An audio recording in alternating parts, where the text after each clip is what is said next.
বর্তমান প্রধানমন্ত্রী তিনি অবৈধ, সাবেক উপদেষ্টা অবৈধ, তার কাছে একমাত্র বৈধ হচ্ছে খুনি হাসিনা।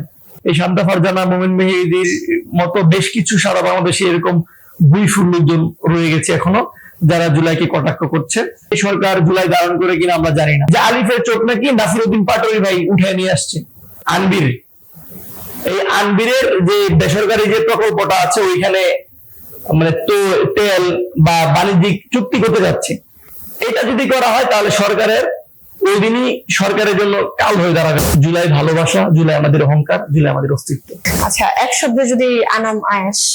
আমি জুলাই আন্দোলনের একজন সৈনিক, মৃত্যুর জন্য প্রস্তুত থাকি দৈনিক। ইতিহাসের প্রতিটি পরিবর্তনের পর একটা প্রশ্ন থেকেই যায়, আসলে কি বদলালো? মানুষ, রাষ্ট্র, নাকি ক্ষমতার নতুন মুখ?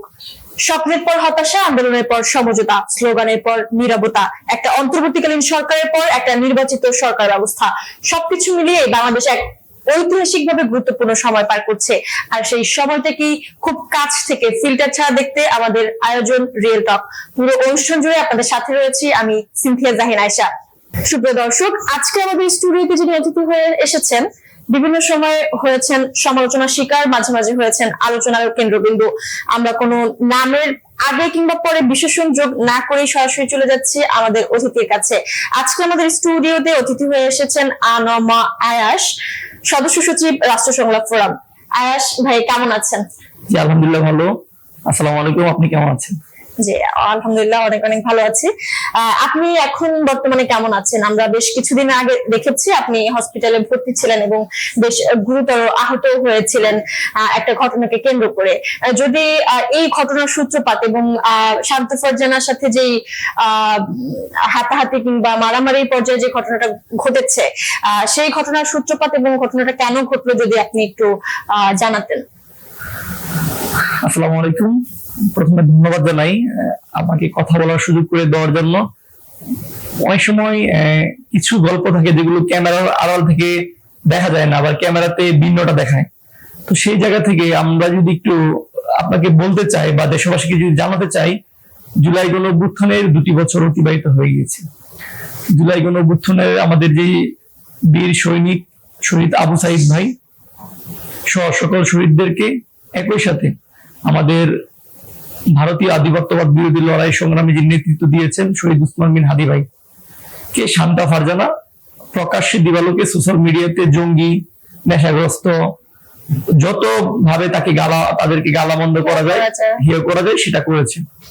এটা দীর্ঘদিন যাবত তারা করছে। আসলে তারা কারা?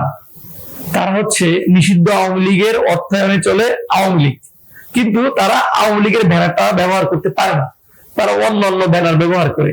এই শান্তা ফারজানা, মোমেন মেহেদীর মতো বেশ কিছু সারা বাংলাদেশে এরকম বুইফুল লোকজন রয়ে গেছে এখনো, যারা জুলাইকে কটাক্ষ করছে, জুলাই গণঅভ্যুত্থানকে প্রশ্নবিদ্ধ করছে।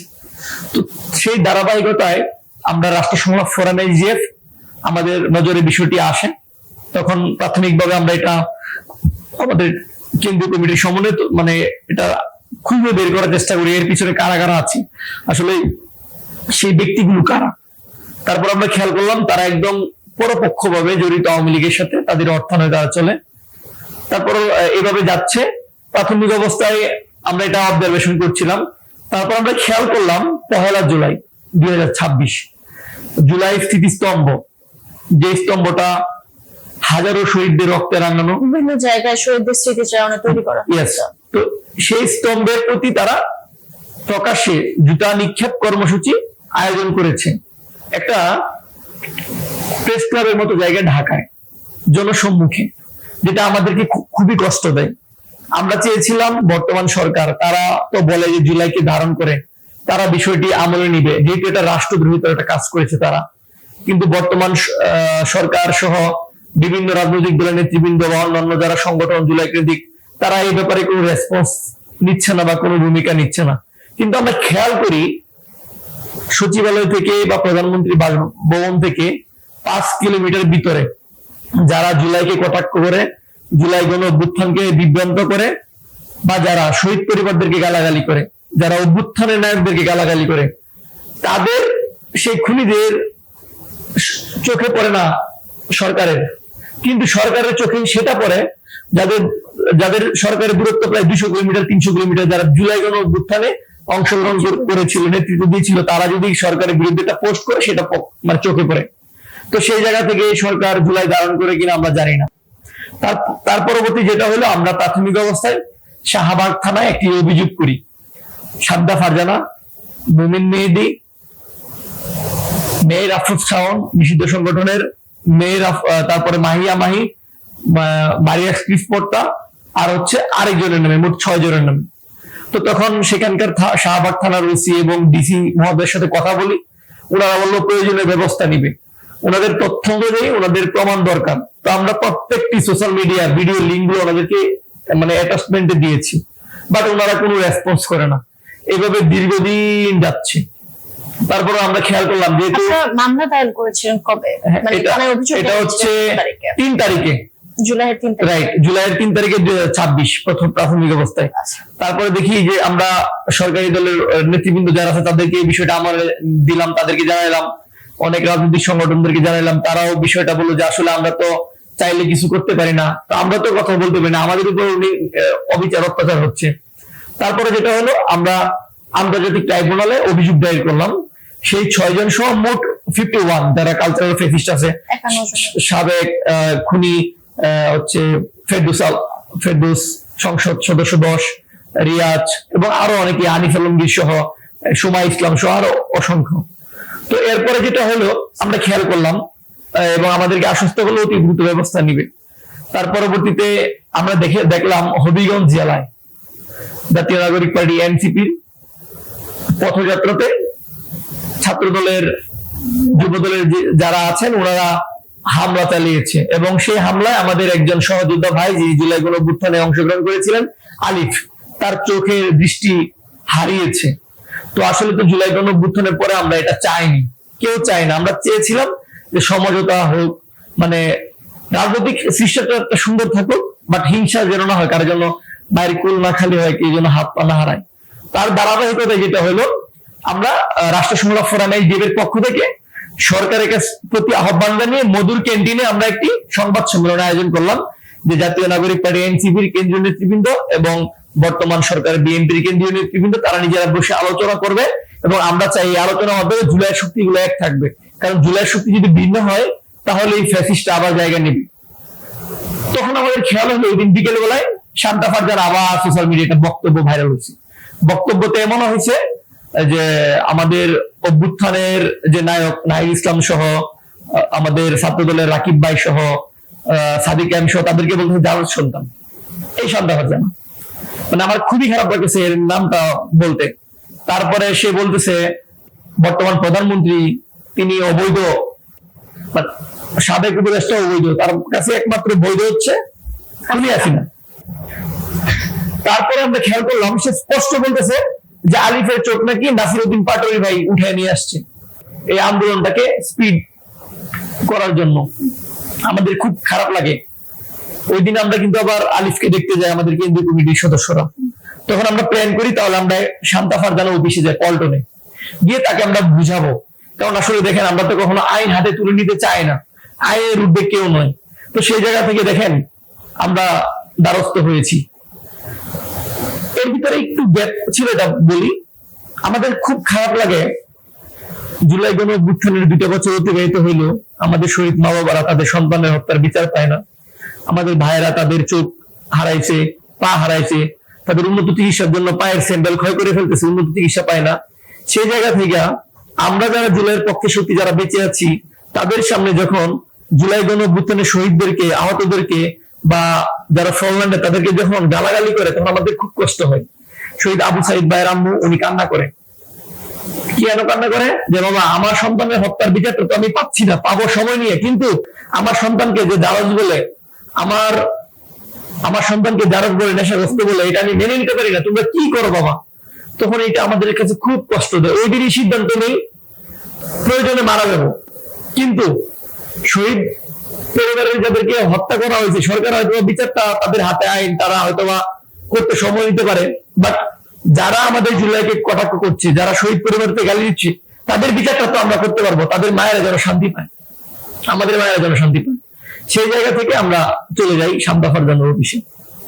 সেখানে যাওয়ার পর আমরা 5 তলায় উঠে দেখি রুমটা আবদ্ধ, তালা দেওয়া, কিন্তু মনে হচ্ছিল ভিতরে কেউ আছে। কিন্তু আমাদের কথা শুনে তার যে হাজবেন্ড মোমেন নেই সে রুমে ছিল। পরে আমরা এখানে মিডিয়া মেন ছিল, টোটালটাই লাইভ ছিল। আমরা সে ভাইদেরকে বললাম, ভাই টোটাল ভিডিওটা আপনি নেন। পরে আমরা বললাম ঠিক আছে, আমরা আজকে অফিসে তালা কিনে নিয়ে আসতে বললাম, আমাদের মুখ্য সংগঠক বাচ্চা ওনাকে বললাম তালা নিয়ে আসলো।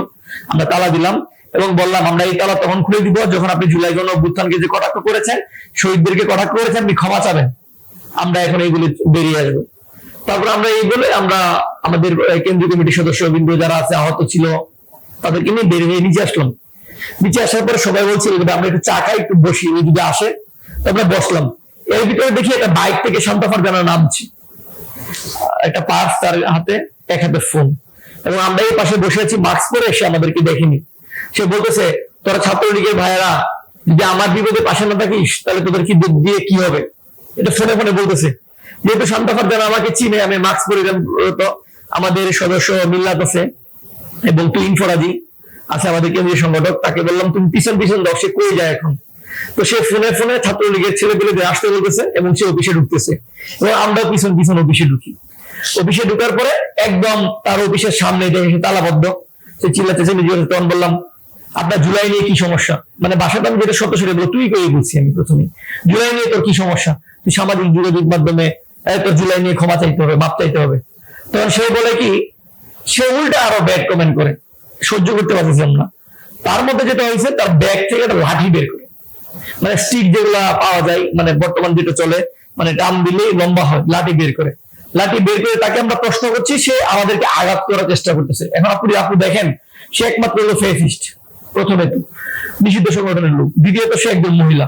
ঠিক আছে, আমরা মা বোনদেরকে সম্মান করি, কিন্তু যদি আপনি সেই সম্মানের কথা বলেন তাহলে খুনি আছেন আগে ছেড়ে দেন, সেহেতু মহিলা মানুষ। দীপুমণি যে আছে, দীপু শিক্ষামন্ত্রী, তাকেও ছেড়ে দেন। তারপরে যেটা হলো, সে বারবার আমাদেরকে আঘাত করার চেষ্টা করতেছে। তো সবাই প্রতিহত করার চেষ্টা করতেছে, আমিও চেষ্টা করতেছি, কিন্তু এক পর্যায়ে আমার আঘাতটা এমন ভাবে লাগে যে আসলে আমার খুব খারাপ লাগে। এবং সে সর্বোপরি যেটা বলেছে, হাদি জারাত সন্তান, আবু সাইদ জারাত সন্তান, এই জারাত সন্তানের আরেক জারাত সন্তান এসে আয়াস আসছে। এটা শুনে আপু মানে মাথায় নিতে পারি না। তো চিন্তা করলাম সে মেয়ে মানুষ, তাকে থামানো উচিত। তো এবং চিন্তা করলাম যে এই মেয়ে মানুষকে ডান হাতে আমি প্রতিহত করবো, আমার বাম হাতে আছে। পরে সে যখন আমাকে আঘাত করতেছে, তাকে ফিরাতে গিয়ে আমি জাস্ট বাম হাতে তাকে প্রতিহত করেছি এবং প্রতিহত করার পর আপনি দেখবেন আমি দৌড় দিয়েছি। আসলে এটাই সোশ্যাল মিডিয়া জানে না দৌড়টা কেন দিয়েছি। আমি আপনাদেরকে শুরুতে বলেছিলাম কিছুক্ষণ আগে যে সে ফোনে বলতেছিল যে ছাত্রলীগের ভাইদের কি। যখন আমরা এখানে তার সাথে আমাদের কথা কাটাকাটি হচ্ছে, তখন সিঁড়িতে 8-10টা ছেলে পেলে উঠতেছিল। তখন যে তাকে আমি প্রতিহত করার পরে আমি যে নিচে দিয়ে নামতেছি, তখন আমরা সবাই দৌড়াইতেছি নিচে, যে ছাত্রলীগ উঠতেছে এদেরকে প্যাদানি দেওয়ার জন্য। তখন ওরা এত দৌড় দেয় যে মানে দৌড়ে ওরা ফার্স্ট হবে, ওদেরকে পাই নাই পরবর্তীতে। স্থানীয় মানুষজন আসে, তাদেরকে ব্যাপারটা জানাই। এটা ছিল হলো প্রথম স্টোরি। এবং আপনি পরবর্তীতে দ্বিতীয় স্টোরিতে জিজ্ঞেস করলে আমি উত্তর দিতে পারবো। এবং সেই জায়গা থেকে পরবর্তীতে সে বলছে আমি নাকি তাকে ধর্ষণ করতে গেছিলাম। এখন দেখেন মিডিয়া আছে। এখন ব্যাপারটা হচ্ছে কি, আমরা মা বোনদেরকে সম্মান করি, আমরা চাই বাংলাদেশের ধর্ষণের সর্বোচ্চ শাস্তি হোক, কিন্তু যিনি নিরপরাধ, যিনি ধর্ষণ করে নাই বা সেই কাজে লিপ্ত হয় নাই, তাদেরকে যেন এই ধর্ষণের অজুহাত দিয়ে কাউকে যেন না ফাঁসানো হয়, এটা আপনার মাধ্যমে দেশবাসীর কাছে, আইনমন্ত্রীর কাছে আহ্বান জানাবো।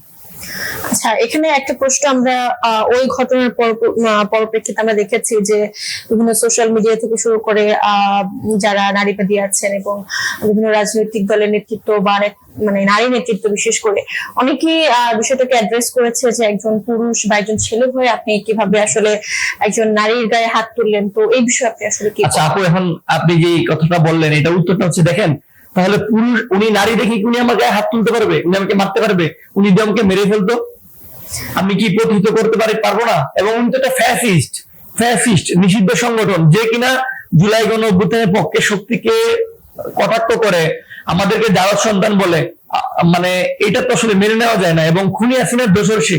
তো সেই জায়গা থেকে আপু আমি নিজে বাঁচার জন্য তাকে প্রতিহত করেছি। এখন যেটা হচ্ছে যে সোশ্যাল মিডিয়া যারা বামপন্থী, আমি তো তার ডান গালে প্রতিহত করছি, আসলে লাগছে বামে, ওই বাম বেরকে দেখি না। যখন মাহমুদা মিতুকে পুলিশের মেল পার্সন যারা আছে তারা গায়ে যখন হাত দেয়, তখন তো এটা নিয়ে কথা বলতে দেখি না। অসংখ্য নারীদেরকে যখন বিভিন্ন জায়গায় ইট টিজিং করে, বিভিন্ন রকম করে, তখন তো তাদেরকে কথা বলতে দেখি না। কারণ তারাই কথা বলে যারা কিনা নিষিদ্ধ সংগঠনের হয়ে মানে দাঁড়াতে চায়, কথা বলতে চায়, ভয়েস রেজ করতে চায়, তারা এটা নিয়ে কথা বলতে পারে।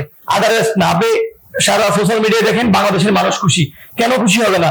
এই শান্তা ফারজানা যে ইসলামকে নিয়ে কটাক্ষ করেছে, বলছে মাদ্রাসা ছাত্ররা কেন পড়ালেখা করে, ওরা কি দরকার এখানে পড়ালেখা করতে, এখান থেকে তো কোটি কোটি টাকা নষ্ট, মানে বিভ্রান্তমূলক কথা সোশ্যাল মিডিয়া আছে। তো আমি ধন্য এই কারণে, আমি এখনো বলতেছি গর্বের সাথে যে শহীদ পরিবারের মায়ের এখন ঘুমাইতে পারে, আমাকে ফোন দেয় যে বাবা আমার ঘুমটা হয় কেন, কারণ তার সন্তানকে সে যারা বলছে আন্টির আন্টির আন্টির পরিচয় নিয়ে বা তার সন্তানের পরিচয় নিয়ে বিভ্রান্ত করার চেষ্টা করছে। আমাদের শহীদ উসমান বিন হাদি ভাইকে জঙ্গি বলছে, আপনি সাহস, চিন্তা করেন আমরা কি ঘুমাইতে পারি এগুলো দেখে? তো সেই জায়গা থেকে আমাকে যদি এখনো বলি একদম রেকর্ড, আমাকে যদি এই জন্য ফাঁসিও দেয়, যদি সরকার মনে করে এটা আমার ভুল হয়েছে, সরকারের কাছে যদি মনে হয় তারা যদি আমাকে এটার জন্য বিচারের আওতায় আনতে চায়, আমি বিচারের জায়গায় যাইতে রাজি আছি। তারা যদি আমাকে ফাঁসিও দেয়, আমি তার জন্য যাইতে রাজি আছি। কারণ প্রশ্ন একটাই, জুলাই গণঅভ্যুত্থানকে ছাড় দেওয়া যাবে না। আচ্ছা, এর পরবর্তীতে আমরা যে ঘটনাটা দেখেছি, আপনার উপরেও অতর্কিতভাবে হামলা হয়েছে এবং সেখানে আপনি একা ছিলেন। ওই ঘটনাটা যদি বলতেন যে তারা একটা প্রেস ব্রিফিং করছিল খুব সম্ভবত প্রেস ক্লাবের সামনে, সেখানে আপনি উপস্থিত হন এবং তাদের ভাষ্য মতে প্রথম অ্যাটাকটা আপনি করেছিলেন, এর পরবর্তীতে তারা আপনাকে অ্যাটাকটা করেছে। তো সেই বিষয়ে আসলে আপনি কি বলবেন? আমি তো দেখেন পরবর্তী ঘটনা যেটা হইলো, তারা সেদিন মশাল মিছিল ডাকলো সন্ধ্যা 7টায় জাতীয় প্রেস ক্লাবের সামনে। তো তারা কারা বুঝছি, শান্তা ফারজানা সে কি নিষিদ্ধ সংগঠনের লোক। এখন আপনি খেয়াল করবেন তার প্রত্যেকটা প্রোগ্রামে 5 থেকে 7 জনের বেশি হয় না। ওই দিন তার প্রোগ্রামে 15 থেকে 20 জন ঢুকছে। এবং মশাল মিছিল কেন? কারণ মশাল মিছিল দিতে গেলে হাতে লাঠি, মানে লাঠির মতো একটা বাঁশ ব্যবহার করতে হবে মশাল মিছিলে। এর আগে থেকে মশাল মিছিল দেখতে দেখি নাই। প্রথম অবস্থা হচ্ছে, আমরা সেদিন আমাদের একটা প্রোগ্রাম ছিল শাহবাগ থানার সামনে, আমরা অবস্থান কর্মসূচি করব তার গ্রেফতারের দাবিতে, এবং আমার সাথে 2 জন আরো ছিল। তো আমরা এই দিক দিয়ে যাচ্ছিলাম, তখন খেয়াল করি সে আবার শহীদ উসমান বিন হাদি ভাই এবং শহীদ আবু সাইদ ভাইকে বলছে পুলিশ হত্যা করে নাই, আমরা হত্যা করেছি, এবং বিশ্রী ভাষায় গালাগালি করতেছে। এটা এক পর্যায়ে শুনছিলাম, মানে দাঁড়িয়ে দাঁড়িয়ে পাশ থেকে শুনছিলাম। পরে সর্বশেষ যখন তারেক রহমানকে অবৈধ জারত সন্তান বলতেছে, জামাত ইসলামী আমিরকে খারাপ ভাষায় গালাগালি দিচ্ছে, আমাদের এক দফার ঘোষক জনাব নাহিদ ইসলাম চিফ হুইপ বিরোধী দলীয় জাতীয় নাগরিক পার্টির সম্মানিত আহ্বায়ক, ওনাকে যখন জারত সন্তান, আপনি এটা নিতে পারতেছিলাম না। তখন মনে হলো যে না, আমি একজন জুলাই গণঅভ্যুত্থানের সৈনিক এবং আমি জুলাই গণঅভ্যুত্থানে অংশগ্রহণ করেছি, আমরা মারা যেতে পারতাম, কিন্তু আল্লাহ তাআলা আমাদেরকে কবুল করে নাই। তো যারা এতগুলা রক্ত ঝরাইলো, যে খুনিরা ঝরাইলো, সেই খুনিরা আবার আমাদের ভাইদেরকে কটাক্ষ করবে, এটা মেনে নিতে পারতেছিলাম না। তার ধারাবাহিকতা আমি তাদেরকে প্রথমে মানে থামানোর চেষ্টা করছিলাম। আমি একা ছিলাম, কিন্তু তার কিন্তু অনেকেই ছিল।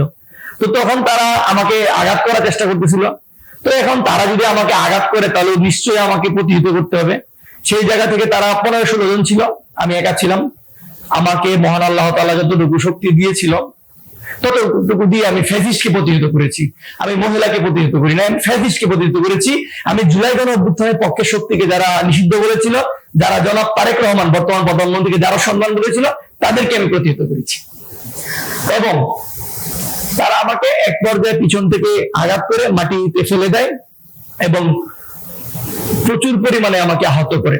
এবং তারা যে আমাকে আহত করে, আমি ঢাকা মেডিকেলে ভর্তি হই, আমার বিন্দু পরিমাণ আফসোস নাই। তারা আমাকে যদি মেরে ফেলতো আমার আফসোস থাকতো না। বিকজ মানে আমি এতেই কৃতজ্ঞ যে জুলাই গণঅভ্যুত্থানকে যারা কটাক্ষ করে, বর্তমান প্রধানমন্ত্রীকে যারা কটাক্ষ করে, জনাব নাহিদ ইসলামকে যারা জারত সন্তান বলে, জনাব আমাদের ডক্টর শফিকুর রহমানকে যিনি জারত সন্তান বলে, শহীদ আবু সাইদকে যিনি জারত সন্তান বলে, তাকে প্রতিহত করতে পেরেছি। এটাই আমার কাছে অনেক গর্বের। এখানে আরেকটু মনে হয় আমি মিস করে গেলাম, সেটা হচ্ছে যে আমি কেন এখানে গেলাম। তার আগে কিন্তু আমি যখন ঘটনাটা যেটা ঘটেছে, তখন কিন্তু প্রতিদিন আমার নাম্বারে, এখন আমি আপনাকে দেখাতে পারবো, অসংখ্য চ্যাট কল আসে এবং শান্তা ফারজানা হয়ে অনেকে ফোন দেয় যে আজকের দিনে তুই ঢাকায় উঠতে পারবি, তোকে মাইরে ফেলা হবে। এবং এটা বলে তোকে 20 কোটি টাকা তোকে ধরা হয়েছে। কেন আমাকে মারতে চায় এটাও বলি। নিষিদ্ধ সংগঠন আওয়ামী লীগ, আমি যতদিন পর্যন্ত বেঁচে আছি, আমার সহযোদ্ধারা, আমার বিপ্লবী ভাই বোনেরা যতদিন বেঁচে আছে, তাদের গায়ে যদি কেউ হাত দেয়, বাংলাদেশের টেকনাফ থেকে তেতুলিয়া, রূপসা থেকে পাতুলিয়া, যেখানে হোক না কেন, ইনশাল্লাহ আমি যাবো তাদেরকে সেভ করতে। এবং তারা এটা জানে যে আওয়ামী লীগ, আমি আয়াস এবং আমাদের মতো অসংখ্য বিপ্লবী সারা বাংলাদেশে আছে, তারা যদি বেঁচে থাকে তাহলে তাদেরকে দাঁড়াইতে দিবে না, সেজন্য আমাদেরকে মারতে চায়।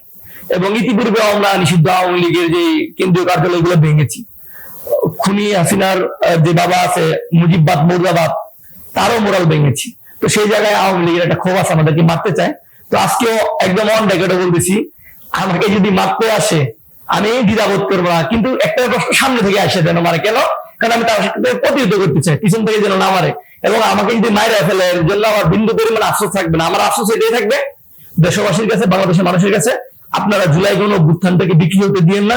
জুলাইটা কারো বাপের না, জুলাইটা আমাদের সকলের মিলে, শ্রমজীবী, পেশাজীবী, শিক্ষার্থী, সকল পেশার মানুষরা কিন্তু জুলাইটা নিয়ে আসছে। কিন্তু আমরা খেয়াল করছি সাম্প্রতিক সময়ে জুলাইটা একটা রাজনৈতিক দল নিয়ে যেতে চাচ্ছি।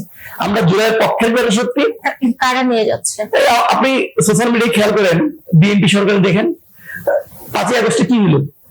5ই আগস্টে বললো এক দফার ঘোষক কি। এই পৃথিবীর ইতিহাস থেকে যদি ভূমিকম্প হয়, যদি 360 ডিগ্রি অ্যাঙ্গেল থেকে পিটানো হয়, আমাদেরকে যদি পিটানো হয়, যদি আমাদেরকে আবারও যদি সেই দীপিকার জেলে নিয়ে যদি 3rd ডিগ্রি দেওয়া হয়, আমাদের মুখ থেকে একটাই বের হবে, এক দফার ঘোষক জনাব নাহিদ ইসলাম, যিনি সারা বাংলাদেশের হয়ে বাংলাদেশের মানুষের ঘোষণা দিয়েছিলেন। এটা মিথ্যাচার, এটার জন্য তীব্র প্রতিবাদ ও নিন্দা জানাই। যদি 5ই আগস্টে আমি হাসপাতালে ছিলাম, আজকে আমি এটার তীব্র প্রতিবাদ নিন্দা জানাচ্ছি। আচ্ছা, আপনার প্রশ্ন ধরে একটা কথা আসছে যে জুলাইকে যাতে বিক্রি হতে না দেন, আপনি একটা আহ্বান জানিয়েছেন দেশবাসীর কাছে। তো সেই জায়গা থেকে বলতে চাই, শান্তা ফারজানার একটা অভিযোগ ছিল যে জুলাইয়ের পরে আসলে বিভিন্ন দোকান তৈরি হয়েছে এবং সেখান থেকে নানাভাবে, নানা নামে বেনামে আসলে জুলাইকে বিক্রি করার চেষ্টা করা হচ্ছে। এবং তিনি এটা উল্লেখ করেছেন যে আপনাদের যে সংগঠন এসডিএফ, সেরকমই একটা দোকান। তো যদি আপনি আপনাদের সংগঠন বা এসডিএফ সম্পর্কে কিছু বলেন, এটার মানে এই সংগঠনটা তো আমি এসডিএফ সম্পর্কে বলবো পরবর্তীতে, কিন্তু এর আগে যে শান্তা ফারজানা অভিযোগ করেছে জুলাইয়ের দোকান, আসলে দোকানটা কেন হইলো এটা তো জানতে হবে। আপনারা জানেন জুলাই গণ অভ্যুত্থানটা হয়েছিল বৈষম্যবিরোধী ছাত্র আন্দোলনের ব্যানারে। সারা বাংলাদেশের মানুষ, সকল রাজনৈতিক দল, শুধুমাত্র নিষিদ্ধ লীগ ছাড়া সবাই এই ব্যানারে এসে আন্দোলনে অংশগ্রহণ করেছে, অভ্যুত্থান ঘটিয়েছে। কিন্তু অভ্যুত্থানের পরে কি হলো, একটা গোষ্ঠী এই ব্যানারটাকে নষ্ট করার চেষ্টা করেছে, যার কারণে যারা বিপ্লবী আছে, যারা কোনো রাজনৈতিক দলে জয়েন করবে না, যেমন আমি ধরেন বিএনপি করবো না, জামাত ইসলামী করবো না, এবি পার্টি করবো না, এনসিপি করবো না, তাহলে আমি কি করবো? আবার আমি বাসায় চলে যেতে পারবো না, কারণ আমি বিপ্লবী, আমার বিপ্লবী কথাবার্তা বলতে হবে। এবং আমি এই জন্য যেতে পারবো না, কারণ আমি যদি কথা বন্ধ করে দিই, তাহলে আমার মতো আরো 5টা যে বিপ্লবী আছে তাদেরকে আমরা হারাই ফেলবো। তো সেই জায়গা থেকে বৈষম্যবিরোধী ছাত্র আন্দোলনটা জুলাই গণ অভ্যুত্থানের পরে মোটামুটি ভালো এস্টাবলিশ ছিল। কিন্তু যখন একটা রাজনৈতিক দল হলো, সেখান থেকে গিয়ে আমাদের সম্মানিত আমাদের হাসান আব্দুল্লাহ ভাই এবং আরিফ সুহেল ভাই যখন ওনারা চলে গেলেন, তখন আসলে এই যে জুলাই গণ অভ্যুত্থানের স্টেক হোল্ডাররা, যারা জীবনের ঝুঁকি নিয়ে বিভিন্ন জেলা আন্দোলনে অংশগ্রহণ করেছিল, সেই লোকগুলো কই যাবে? তাদেরকে কিভাবে রাজনীতি নিয়ে আসবে? তারা তো রাজনীতি করবে না, এই দায়ভারটা কার? তো সেই জায়গা থেকে তখন যেটা হলো, জুলাই কেন্দ্রিক এই বৈষম্যবিরোধী ছাত্র আন্দোলনের যারা নেতৃবৃন্দ আছে, তারা বিভিন্ন প্ল্যাটফর্ম ওপেন করলো। যেমন আমি যদি বলি, যেমন আমি বৈষম্যবিরোধী ছাত্র আন্দোলনে প্রথম থেকে যুক্ত ছিলাম, পরবর্তীতে শহীদ ও আহত ছেলে ছিলাম সমন্বয়কারী হিসাবে। তো সেই জায়গা থেকে আমিও এখান থেকে বেরিয়ে আসছি। আমরা খেয়াল করলাম যে বৈষম্যবিরোধী ছাত্র আন্দোলনের ব্যানারে আমরা যখন কথা বলতে যাই, অনেক কথা আমরা বলতে পারি না, আমাদেরকে উপর থেকে থামায় দেওয়া হয়। তখন আমরা যেমন এই পরিপ্রেক্ষিতে যদি আমি আসি, আমি যখন ছিলাম তখন আমাদের সম্মানিত আহ্বায়ক ছিলেন, সভাপতি ছিলেন রিফাত রশিদ। তো আমি আসিফ বদরুলকে নিয়ে একটা সোশ্যাল মিডিয়াতে বক্তব্য দিয়েছিলাম যে তাকে এখনই পদত্যাগ করাইতে হবে। সে উসমান বিন হাদির ওই ভিডিওটা সোশ্যাল মিডিয়াতে ভাইরাল হয়। পরে আমি শুনতে পারি আসিফ নজরুল আমাদের রিফাত রশিদ ভাইকে বাসায় ডেকে নিয়ে যায়, আমাকে যেন বহিষ্কার করা হয়, আমাকে বেশ কিছু ইস্যু দেওয়া হয় এবং আমাকে তখন শোকজ দেওয়া হলো। শোকজ দেওয়ার পরিপ্রেক্ষিতে কিন্তু আমি আমাদের সম্মানিত আহ্বায়ক, সাধারণ সম্পাদক ছিলেন না, সাংগঠনিক সম্পাদক এবং সম্মানিত মুখপাত্র বরাবর এটা পদত্যাগপত্র জমা দিই। তো এই যে আমাদেরকে থামায় দেওয়া হইলো, সেই জায়গা থেকে কি হলো জানেন, যে এখন জুলাই যারা ধারণ করে, যারা বিপ্লবী, তারা তো থেমে থাকবে না, তাদের প্ল্যাটফর্ম লাগবে। সেখান থেকে বিভিন্ন প্ল্যাটফর্ম তৈরি হয়েছে, মঞ্চ 24, তারপরে আরো অনেক সংগঠন হয়েছে। এখন আসেন SGF নিয়ে আমি আসি, যে রাষ্ট্র সংলাপ forum, state dialogue forum. SGF টা কেন? আসলে SGF এর উৎপত্তিটা হইলো আজকে থেকে আরো 1 বছর আগে। আমি যখন বৈষম্যী ছাত্র আন্দোলনে ছিলাম, তখন থেকে আমাদের লক্ষ্য উদ্দেশ্য ছিল আমরা একটা প্ল্যাটফর্ম তৈরি করব।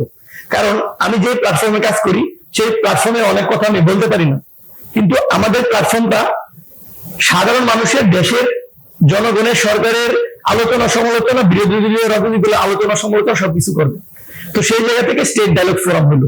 অনেকেই বলে জুলাইয়ের দোকান। হ্যাঁ, আসলে আমরা জুলাইয়ের দোকান। তারা যদি বলে এটা জুলাইয়ের দোকান, এটা সেই দোকান যে দোকান খুনি হাসিনাদেরকে প্রতিহত করার চেষ্টা করে, নিষিদ্ধ সংগঠনকে প্রতিহত করার চেষ্টা করে, এবং আগামী দিনেও যারা নব্য ফ্যাসিস্ট হতে চাইবে তাদেরকে প্রতিহত করবে। এবং রাষ্ট্র সংলাপ ফোরাম রাষ্ট্রের গুরুত্বপূর্ণ কাজে অংশগ্রহণ করবে। যেমন আপনি দেখেছেন ইতিপূর্বে রাষ্ট্র সংলাপ ফোরাম SDF হত্যা, খুন, গুম, দর্শন, এগুলো বিষয় নিয়ে তারা রাজপথে ছিল, বিভিন্ন বিক্ষোভ মিছিল, মানববন্ধন, সংবাদ সম্মেলন আগামী দিনেও থাকবে। এবং রাষ্ট্রের প্রত্যেকটা ইস্যুতে, যেগুলো রাষ্ট্রের সাথে পরোক্ষভাবে জড়িত, এগুলো নিয়ে কথা বলবে। যদি সরকারও বাংলাদেশের মানুষের সাথে প্রতারণা করতে চায়, বাংলাদেশের মানুষকে বিভ্রান্ত করতে চায়, সরকারের বিপক্ষে গিয়ে সমালোচনা করবে। যদি কোন রাজনৈতিক দলের নেতৃবৃন্দ দেশের মানুষের সাথে প্রতারণা করতে চায়, বাংলাদেশের মানুষের কাজে বাধা দিতে চায়, তাদেরকে প্রতিহত করবে। একই সাথে রাষ্ট্র সংলাপ ফোরাম SDF, যেটা শহীদ উসমান বিন হাদি ভাই করতেন, শহীদদের হত্যার বিচারের দাবিটা তিনি আওয়াজ তুলে দিতেন। আমরা শহীদ উসমান বিন হাদি ভাইকে হারিয়েছি। আসলে আমরা শহীদ উসমান বিন হাদি ভাই কেউ হইতে পারবো না, কিন্তু শহীদ উসমান বিন হাদি ভাইয়ের মতো সৈনিক অসংখ্য আছে সারা বাংলাদেশে। সেই সৈনিকেরা চেষ্টা করব শহীদদের পাশে থাকার জন্য, শহীদ পরিবারের পাশে থাকার জন্য, আহত জুলাই যোদ্ধাদের পাশে থাকার জন্য। এটা আমাদের অঙ্গীকার। একই সাথে আমরা আগামী দিনে স্টেট ডায়ালগ ফোরাম SDF ইনশাল্লাহ গুরুত্বপূর্ণ বিষয় নিয়ে আমরা সরকারের আলোচনা সমালোচনা এবং বেশ কিছু প্রোগ্রাম নিয়ে আসবো, দেশবাসীর কাছে সহযোগিতা চাবো। এবং আমাদের ইতিমধ্যে বিভাগীয় কমিটিগুলো আছে, খুলনা বিভাগ, ময়মনসিংহ বিভাগ, এবং আমরা চাচ্ছি রিসেন্টলি জেলা বিভাগ, জেলা পর্যায়ে আমাদের কমিটিগুলো দিব। এবং আমরা সরকারকে সহযোগিতা করতে চাই যদি সরকার বাংলাদেশের মানুষের পক্ষে কাজ করে। আপনার প্রেক্ষিতে যেটা প্রশ্ন আসছে, এখন তো এই সরকারের প্রায় 6 মাস অতিবাহিত হয়েছে, এবং তাদের আসলে কার্যক্রমকে নিয়ে নানা ধরনের রাজনৈতিক দলগুলো, বিরোধী দল বা অন্যান্য দলগুলোর অনেক ধরনের আলোচনা আমরা শুনতে পাই।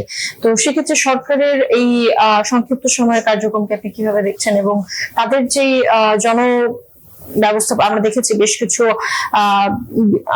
অন্তর্বর্তী সরকারের সময়ের যে বেশ কিছু চুক্তি, ঔষধ প্রকল্প নিয়ে যে চুক্তি ছিল, বিদ্যুতের যে বিষয়টা আছে, এরকম বেশ কিছু চুক্তি তারা বাতিল করেছে, এবং তেলকে তারা বেসরকারি খাতে কিংবা বেসরকারি কোম্পানিগুলোর হাতে তুলে দিতে চাচ্ছে। তো এই বিষয়গুলো নিয়ে সরকারের কার্যক্রমটি আসলে কিভাবে দেখছেন?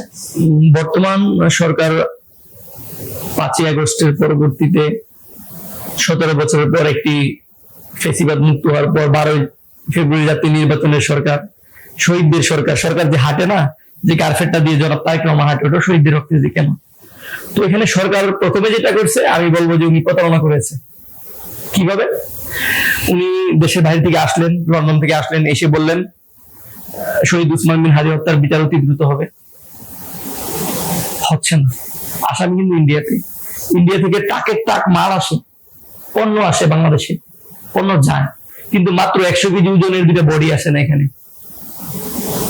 নাম্বার 2, যখন তিনি নির্বাচনী প্রচারণা শুরু করলেন, দেখলেন ফিল্ডের অবস্থা ভালো না, বাংলাদেশের মানুষ 11 দলীয় ঐক্যের উপর আস্থা রাখতে চায়, তখন তিনি আই হ্যাভ এ প্ল্যান নামে একটা ওয়ার্ড ইউজ করলেন। সেই প্ল্যানের প্রথম অংশটা ছিল আপনারা 2টা ভোট দিবেন, গণভোটে, একটা জাতীয় নির্বাচনের ভোট, এটা আপনাদের পছন্দের ব্যক্তি অনুযায়ী দিবেন, যে কোনো রাজনৈতিক দলের দিবেন, আর এটা দিবেন গণভোট, এটা অবশ্যই হ্যাঁ ভোট দিবেন। তারা কিন্তু এটা বলেছে, তিনি নিজে বলেছেন, এবং তিনি বলার আগে তার যে রাজনৈতিক দলের সাংগপাঙ্গ যারা আছে, তারা আমরা যখন হ্যাঁ ভোটে ক্যাম্পেইন করি, তারা বাড়ি বাড়ি যায় বলে হ্যাঁ ভোট দেওয়া যাবে না, ভোট। নির্বাচন হইল, তারা জয়লাভ করলেন বাংলাদেশের মানুষের ম্যান্ডেট নিয়ে, তিনি কি করলেন? সংসদে বসে প্রথমে যেটা করলেন, গণভোটের রায়কে অস্বীকার করলেন। এটা কি প্রতারণা না? তারপরে আমরা আসি শিলং সালাউদ্দিন। পাশাপাশি তো তারা এটা বলেছে যে জুলাই সনদের প্রত্যেকটা অক্ষর, প্রত্যেকটা লাইন তারা আচ্ছা, আমি বলছি। তারপরে যেটা করলেন, গুম কমিশন অধ্যাদেশ বাতিল সহ বেশ কিছু অধ্যাদেশ বাতিল করলেন। এখন আমার প্রশ্ন জাগে, জনাব সালাউদ্দিন আহমেদ স্বরাষ্ট্রমন্ত্রী, তিনি কি আদৌ গুম ছিলেন? যদি গুমই থাকে, উনি তো প্রচুর নির্যাতনের শিকার, তাহলে উনি কিভাবে এই গুম কমিশন অধ্যাদেশ বাতিল করে এটার পক্ষে রায় দেন? একই সাথে একজন সংসদ সদস্য আছে, জনাব ইলিয়াস আলীর ওয়াইফ, উনি গুম ছিলেন। মানে ওনার হাজবেন্ড গুম ছিলেন, মানে ইলিয়াস আলীর ওয়াইফ সংসদ সদস্য এবং ইলিয়াস আলী গুম ছিলেন। তো উনি কিভাবে সংসদ সদস্য হয়ে সেখানে বসে থেকে উনি সেই গুম কমিশন অধ্যাদেশের পক্ষে আসেন? এটা আসলে মাথায় কাজ করে না, দুইটা বিষয়। তারপর বর্তমান সরকারের যে পরবর্তী যে 100 দিন বা আজকে প্রায় 6 মাসে যে কার্যবিধি আমরা যদি খেয়াল করি, প্রথম অবস্থায় জ্বালানি তেলে যদি আমরা আসি, প্রথম দীর্ঘ লাইন আমরা দেখলাম, এটা সিন্ডিকেটের হাতে জিম্মি ছিল। পরবর্তীতে তেলের দাম বৃদ্ধি হওয়ার পরে তেল কিন্তু অ্যাভেলেবেল হয়েছে। একই সাথে আমরা দেখতেছি এখন বর্তমানে গ্যাস নাই, কারেন্ট থাকে না। আসলে এটা কেন? এটা আসলে এগুলো সবই আছে, কিন্তু ওই 17 বছর যে তার কিছু অনাহারে ছিল, যারা না খেয়ে ছিল, তাদের পার্সেন্টেজটা কম হচ্ছে, তাদেরকে কিভাবে একটা অংশ দেওয়া যায়, সেই জন্য ওই সুবাহান বসুন্ধরা গ্রুপের যে আনবির, এই আনবিরের যে বেসরকারি যে প্রকল্পটা আছে, ওইখানে মানে তেল বা বাণিজ্যিক চুক্তি করতে যাচ্ছে। এটা যদি করা হয় তাহলে সরকারের ওই দিনই সরকারের জন্য কাল হয়ে দাঁড়াবে। কেন? এই আনবির কে? সে ফ্যাসিস্টের দোসর, খুনি হাসিনার ডান হাত, প্রকাশ্যে দিবালোকে আমরা দেখেছি। তো এই আনবিরের কাছে কি আবার এই বাণিজ্য খাতে বাংলাদেশের এই তেল গ্যাস এগুলো যাবে? এটা হইতে দেওয়া যাবে? এটা কখনো হইতে দেওয়া যাবে না। এবং বর্তমান প্রধানমন্ত্রীকে আমরা আহ্বান জানাই, এবং আমি এসডিএফ এর পক্ষ থেকে আহ্বান জানাই, উনি যেন জুলাই সনদটা যেন কার্যকর করে। চুপ্পু সাবেক রাষ্ট্রপতি, খুনি হাসিনার দোসর, পাবনা জেলার সভাপতি, যুবলীগের সভাপতি, সে চুপ্পু যাবে নাকি বিদেশে, অথচ আমার ভাইয়েরা এখনো পর্যন্ত উন্নত চিকিৎসা পাচ্ছে না, আমার ভাইদের তো চিকিৎসা হচ্ছে না, আর সেই চুপ্পুকে এখনো কেন অ্যারেস্ট করে না? এটা আমার দাবি আপনার কাছে আপু, এটা দেশবাসীর কাছে দাবি, অতি দ্রুত যেন চুপ্পুকে অ্যারেস্ট করা হয়। এবং সরকারের বর্তমান কর্মকাণ্ডে আমরা সন্তুষ্ট নই, শহীদ পরিবার সন্তুষ্ট নয়, দেশবাসী সন্তুষ্ট নয়, রাজনৈতিক দলগুলো সন্তুষ্ট নয়। কারণ সরকারের কাছ থেকে কি আশা করেন? সরকারের কাছে প্রথমে যে আশাটা, সেটা হচ্ছে গণভোট বাস্তবায়ন, এর পরিপ্রেক্ষিতে জুলাই সনদ বাস্তবায়ন, শহীদ পরিবারদের যে ভাই বোনেরা শহীদ হয়েছে তাদেরকে, হত্যাকারীদেরকে অতি দ্রুত বের করে ফাঁসির মঞ্চে ঝুলানো। একই সাথে একটা গুরুত্বপূর্ণ মেসেজ, যেটা সবাই বলে না, আমি আজকে বলবো।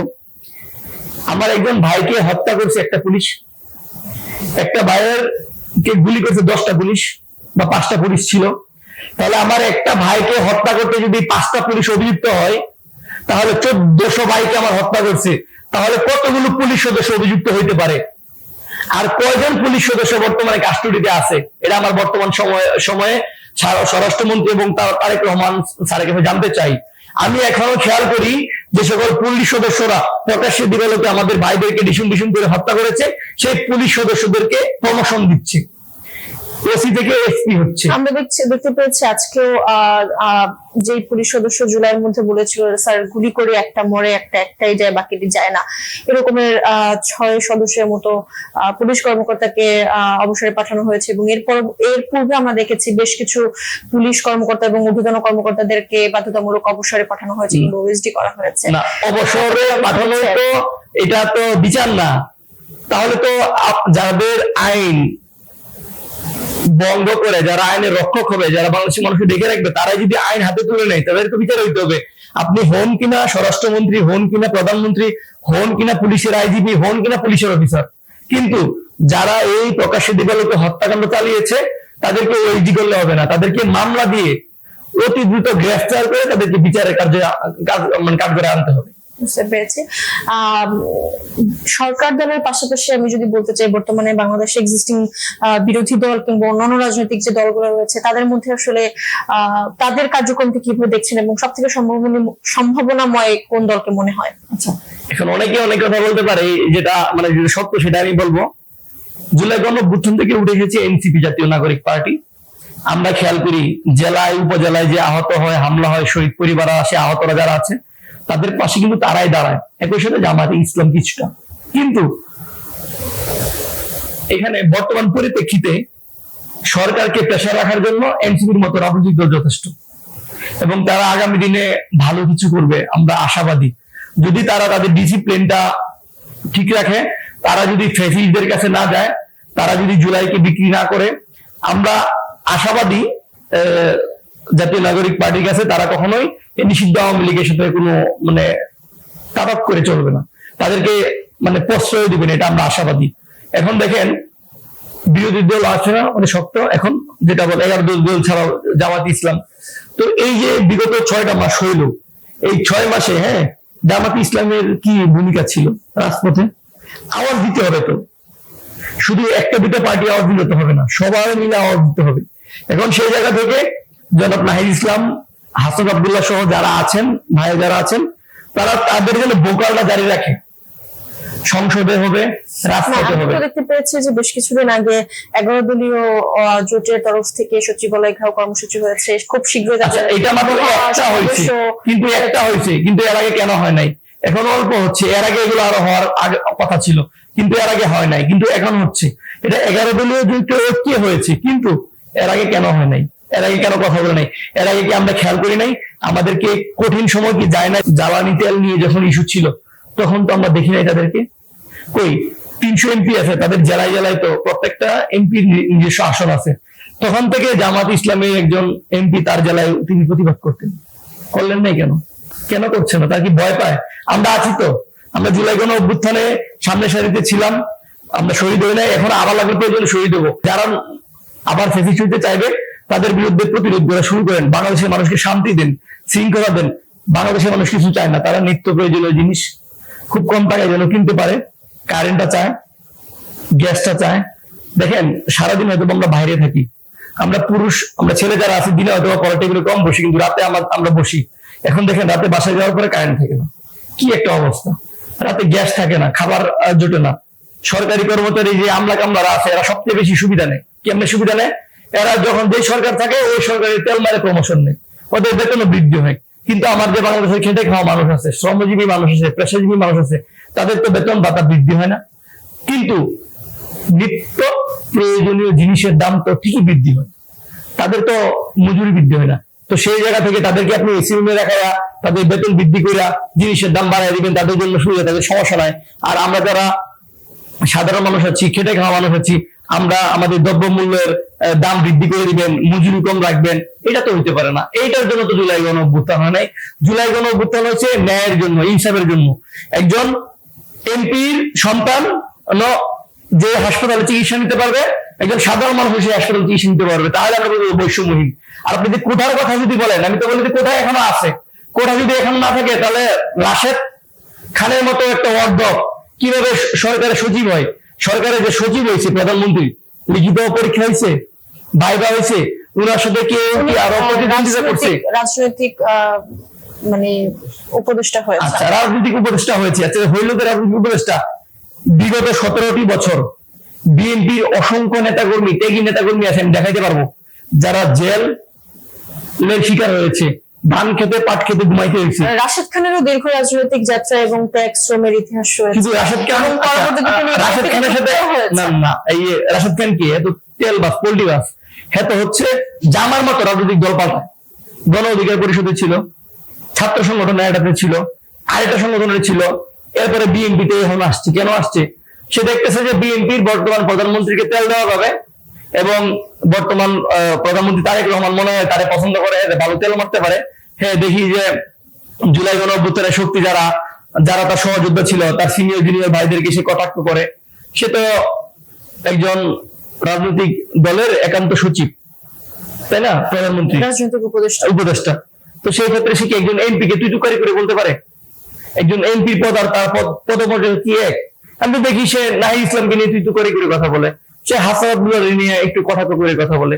তো এগুলো তো হবে না। এখন রাজনৈতিক সমালোচনাতে আমার কাছে মনে হয় যে রাজনৈতিক ভাবেই লড়া উচিত। এবং সে যে সমালোচনা করে, যদি তার, আমার চোখে পড়েনি, যদি তার সমালোচনার মধ্যে এমনটা উঠে আসে যে সে অশ্রাব্য ভাষায় কথা বা কাউকে অসম্মানজনক ভাষায় কথা বলেছে, সেটার অবশ্যই নিন্দা জানানো উচিত। এবং আশা করবো সৌন্দর্যের রাজনীতি বাংলাদেশে প্রতিষ্ঠিত হবে। এবং আমি এটাও মনে করি যে তার যে বক্তব্য, সে যে সমালোচনাগুলো করছে সরকার দল কিংবা বিরোধী দল কিংবা আশেপাশে তার সার্টেন ছোট ভাই বলি বা তার ভাষ্যমতে তার ছোট ভাই বলি, সেগুলো তো জারি রাখা প্রয়োজন। ভুল ত্রুটিগুলো যদি ধরিয়ে না দেয় না, এখন আপনি সমালোচনা অবশ্যই করবেন, এটার জন্য আমরা নতুন গণঅভ্যুত্থান পেয়েছি। আপনি আলোচনা করেন, কিন্তু যৌক্তিক আলোচনা করেন, সুশৃঙ্খল আলোচনা করেন। এখন আপনি অযৌক্তিক, মানে ভাষাটা মানে অমার্জিত ভাষা, অযৌক্তিক, যেটা হয় না কথা বলবেন। ভাষাটাকে আপনার কাছে অমার্জিত কিংবা অযৌক্তিক, যেমন সে আমাদের, আপনি জানেন জুলাই গণঅভ্যুত্থানের একটা শক্তি আছে, আমাদের আতঙ্ক, বাংলাদেশের সেই ফ্যাসিস্টদের আতঙ্ক, দুর্নীতি চাঁদাবাজদের আতঙ্ক, নাসিরউদ্দিন পাটোয়ারি। উনাকে নিয়ে উনি অকথ্য ভাষায় কথাবার্তা বলে। আমি যতগুলো পোস্ট করেছি তিনি গঠনমূলক সমালোচনাই করেছেন। আপনি খেয়াল করবেন, আপনি আরো খেয়াল করবেন, পাবেন, আমি আশা করি পেয়ে যাবেন। এবং এটা বাংলাদেশের মানুষ জানে। তো আপনি সোশ্যাল মিডিয়াতে আপনি লিখেন নাসিরউদ্দিন পাটোয়ারি অবলিক রাশেদ খান, লিখে পোস্ট দেন, জানতে চাই কাকে আপনারা ভালোবাসেন, কাকে পছন্দ করেন, পোস্ট দেন না আপনি। সে তো জনপ্রিয়তার খাতিরে কিংবা না, জনপ্রিয়তা না, কিন্তু সেটা হচ্ছে ভুলভাবে আখ্যা দিচ্ছে। সে জুলাই গণঅভ্যুত্থানের বেশ কিছু ইস্যু নিয়ে বলে যে প্রধানমন্ত্রী নাকি তার সাথে কথা বলে আন্দোলনে এক দফা করছে, সিলম সালাউদ্দিন নাকি বিভিন্ন ইস্যু তার সাথে কথা বলছে। তাহলে তখন সে একদম সামনে, একদম ফ্রন্ট লাইনে কেন আসলো না? তখন তাকে কেন ডিবি কার্যালয়ে দেখা গেল না? কেন তখন নাহিদ ইসলামকে ডিবি কার্যালয়ে দেখা গেল, হাসনাতকে ভাইকে ডিবি কার্যালয়ে দেখা গেল, যারা সার্জিদ আলমকে ডিবি কার্যালয়ে দেখা গেল, হাসিফ ইসলামকে কেন ডিবি কার্যালয়ে দেখা গেল, তাকে কেন দেখা হলো না? সেটা সবকিছুই করছে। এখন যেটা হচ্ছে কি, উনি আলোচনা করে, উনি যেটা করে কি, জুলাই গণঅভ্যুত্থানের একটা পয়েন্টকে উনি ভুলভাবে আখ্যা দেয় এবং বিএনপির ক্রেডিট নেওয়ার জন্য। এখন উনি তো বিএনপিতে ঢুকে গেছে, কিন্তু এইটাকে মেনে নেওয়া যাবে না। এটা উনি যত পাওয়ারই হোক না কেন, ওনার অনেক অনেক ক্ষমতা। তো ওনার সামনে আমি এটা বলবো যে ভাই, দয়া করে জুলাই গণঅভ্যুত্থানকে বিভ্রান্ত করেন না। উনি কিন্তু বলেছে, আপনি শুনেছেন যে উনার সাথে নাকি জনাব তারেক রহমানের সাথে কথা হয়েছে এবং ওই কথার পরিপ্রেক্ষিতে নাকি উনি এক দফার ঘোষণা দিয়েছে। তাহলে নাহিদ ইসলামকে ভাই বিশ্বের মানুষ দেখেছে, বাংলাদেশের মানুষ দেখেছে, এবং তাদের একটা ফেসবুক পোস্ট আছে যে এক দফার ঘোষণা দেবে জনাব নাহিদ ইসলাম। তাহলে এটা কিভাবে ভাই? এই অল্প কয়েকদিনে যদি বিভ্রান্ত করে এই জুলাই গণঅভ্যুত্থানকে, তাহলে তো এটা মেনে নেওয়া যাবে না। আচ্ছা, আমরা দীর্ঘ আলোচনা শুনলাম। আমরা একটু ব্যক্তিগত জীবনে ফিরে যেতে চাই। আনাময়াস একটা সংগঠনের সাথে যুক্ত আছে, পূর্বে তিনি বৈষম্য ছাত্রদের সাথে যুক্ত ছিলেন। এখন আসলে সে কর্মজীবনে কিংবা কিভাবে নিজের জীবনযাপন এবং পরিবার পরিচালনা করেন? না, এখন আনাময়াস এখন স্টুডেন্ট পড়াশোনা করছে। দ্বিতীয়ত হচ্ছে আনাময়াসের পারিবারিক ভাবে তাদের বিজনেস আছে, হসপিটাল আছে, মানে আমাদের সেটা চলছে। তো সেখান থেকে কিছুটা অর্থ আমাকে দেওয়া হয়, সেটা দিয়ে আমি আমার সংগঠনের কার্যক্রম চালাই। একই সাথে আমাদের রাষ্ট্র সংগ্রাম ফোরাম SDF এর একটা নীতিমালা আছে। আমাদের কেন্দ্রীয় কমিটির যে সদস্যরা আছে, আমরা প্রতি সপ্তাহে কোনো প্রোগ্রাম হোক বা না হোক, আমরা আমাদের মুখ্য সংগঠক আছে এখানে, উনি চাকরি করেন, এবং মুখপাত্র এবং সংগঠক আরো যারা আছে, সবাই একটা ফান্ড আমরা একটা জমা রাখি যে আগামী দিনগুলোর জন্য, যে একটা আগামীতে একটা প্রোগ্রাম করতে গেলে, একটা র্যালি করতে গেলে সেখান থেকে মোটামুটি চলে আসে। এবং আমরা কারোর কাছ থেকে কোনো মানে ক্রাউড ফান্ডিং আমরা নিচ্ছি না। একই সাথে আপনি দেখবেন কিছুদিন আগে কুমিল্লায় বন্যা হয়েছিল, তো সেখানে কিন্তু রাষ্ট্র সংগ্রাম ফোরামের SDF এর পক্ষ থেকে প্রায় 200 পরিবারকে উপহার দেওয়া হয়েছিল। এবং রাষ্ট্র সংগ্রাম ফোরাম SDF অনেকেই বলতে পারে যে আসলে এই সময়টা প্ল্যাটফর্মটা কিভাবে চলে, মানে আর্নিংটা তাদের কিভাবে। আমি তো বললাম যে আমাদের এখন কেন্দ্রীয় কমিটিতে মেম্বার আছে প্রায় 52%, টোটাল মেম্বার আছে সারা বাংলাদেশে আমাদের সকল কমিটি মিলিয়ে প্রায় 300 এই অবস্থায়। তো আমাদের যিনি আমাদের মুখ্য সংগঠক আছেন, উনি একা আমাদেরকে প্রতি মাসে 15,000 টাকা দেয় আমাদের সংগঠনকে। উনি একটা জব করে, মোটামুটি একটা ভালো একটা কোম্পানিতে জব করেন আমাদের মুখ্য সংগঠক, উনি প্রতি মাসে 15,000 টাকা দেয়। এবং আমি আমাদের যে প্রতিষ্ঠানটা যেটা আছে হসপিটাল, সেখান থেকে আমার যে আমি টাকা পয়সা যেটা পাই সেখান থেকে পাই আর কি। তো ওইখান থেকে আমি কিছু টাকা এখানে দিয়ে দিই, এইভাবেই চলছে আর কি। আচ্ছা, ব্যক্তিগত জীবনে নিয়ে যদি বলি, আপনি বিয়ে করেছেন কিনা, আপনি না, এখন কবে? আগামীতে চিন্তা ভাবনা দেখি কি করা যায়। আচ্ছা, আমরা অনুষ্ঠানের একেবারে শেষ পর্যায়ে চলে এসেছি। আমাদের অনুষ্ঠানে আমরা একদম শেষের দিকে একটা ছোট্ট সেগমেন্ট রাখি, এটা হচ্ছে র্যাপিড ফায়ার, এক কথায় উত্তর। আমি এক লাইনে একটা প্রশ্ন করবো, আপনি সেই প্রশ্ন উত্তরটা এক লাইনে দিবেন। Sure, sure. আপনার দেখা বাংলাদেশের সব থেকে ওভাররেটেড রাজনৈতিক নেতা কাকে মনে হয়? বর্তমানে রাশেদ খান। এক শব্দে বর্তমান বাংলাদেশ। হানানি চাই না, খুনাখুনি চাই না, একটা সুন্দর রাজনীতি চাই, যে রাজনীতিটা নতুন বাংলাদেশ নির্মাণের জন্য শহীদ শহীদ ভাইরা তাদের রক্ত দিয়েছেন। এক শব্দে জুলাই। জুলাই ভালোবাসা, জুলাই আমাদের অহংকার, জুলাই আমাদের অস্তিত্ব।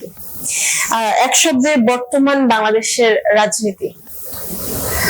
একটা দল তাদের ক্ষমতা দেখানোর চেষ্টা করছে খুনি হাসিনার মতো করে। আচ্ছা, এক শব্দে যদি আনাম আয়াস বলতে বলি? আমি জুলাই আন্দোলনের একজন সৈনিক, মৃত্যুর জন্য প্রস্তুত থাকি দৈনিক।